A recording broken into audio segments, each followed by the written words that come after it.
Chapter 6. Education, the Manufacture of Compliance. A child enters the system at the age of 5 with the entire universe in her eyes. 12 years later, she exits, on average, unable to name the plants in her yard, the stars above her roof, the river in her town, the laws that govern her body, the history of her own people, or the financial instrument she just signed to enter the next stage of the same system. She can, however, sit still for 8 hours, ask permission to urinate, fear authority, fear failure, fear silence, and produce the correct answer on a multiple-choice test. This is not an accident of underfunding. This is the curriculum performing exactly as designed.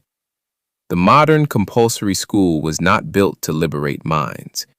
It was built in its original 19th century industrial form to produce 2 outputs in reliable quantities: obedient factory workers and obedient soldiers. The bell that ends one class and begins another is the same bell that once moved shifts in a Manchester mill. The rows of desks facing a single authority figure are not a natural arrangement of human learning. They are a rehearsal for the rows of cubicles, the rows of pews, the rows of uniformed bodies awaiting orders. The hidden curriculum is the real curriculum, and it is taught with absolute fidelity. Do as you are told, on the schedule you were given, by the metric you did not choose, or you will be punished. Layer onto this the financial trap. In one generation, higher education in much of the industrialized world has transformed from a public good into a private debt instrument. Tuition rises faster than wages, faster than inflation, faster than reason. The young are encouraged to borrow sums that would have purchased houses a generation ago, in exchange for a credential that the labor market has already begun to devalue by the time the ink dries.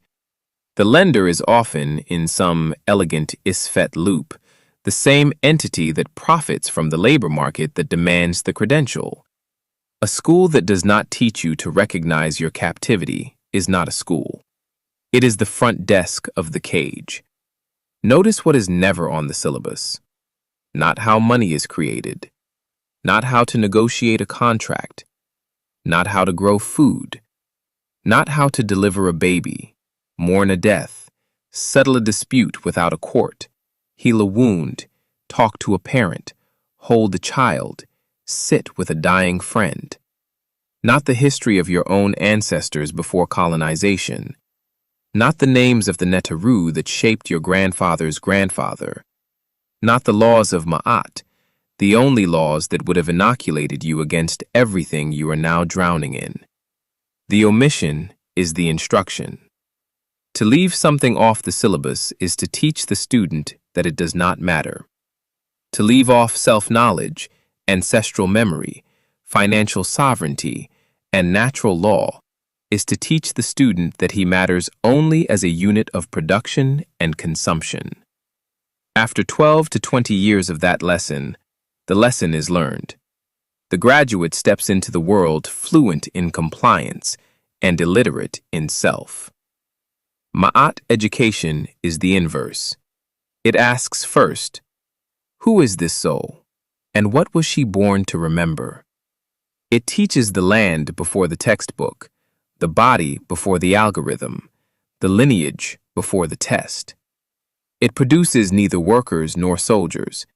It produces human beings who cannot be ruled by Isfet, because they have already been ruled by truth.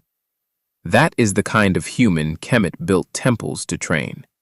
That is the kind of human a sickness economy cannot survive.